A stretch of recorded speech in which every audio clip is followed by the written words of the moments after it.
Saudara, hingga Selasa pagi, asap masih mengepul dari lokasi kebakaran pasar Taman Puring, Kebayoran Baru, Jakarta Selatan. Petugas pemadam disiagakan untuk mengantisipasi api berkobar kembali. Gambar udara memperlihatkan asap masih menyelimuti lokasi kebakaran pasar Taman Puring, Kebayoran Baru. Api juga masih menyala di salah satu kios, saudara.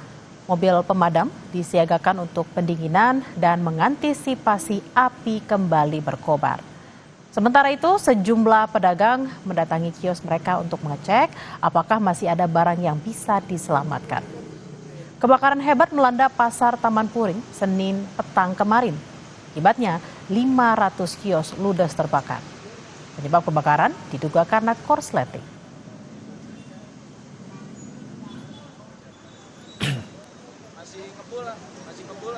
Sementara itu, Saudara, Gubernur Jakarta Pramono Anung berencana merevitalisasi Pasar Taman Puring, Kebayoran Baru, Jakarta Selatan pasca kebakaran hebat Senin petang kemarin.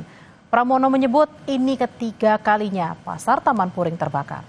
Pasar akan direvitalisasi karena aktivitasnya masih tinggi dan dibutuhkan masyarakat. Di sana sudah 3 kali. Dan untuk itu kita akan tentunya tetap akan kita perbaiki, kita persiapkan. Karena pasar itu adalah pasar rakyat yang dibutuhkan oleh rakyat setempat, dan itu pasar yang aktivitasnya masih sangat tinggi.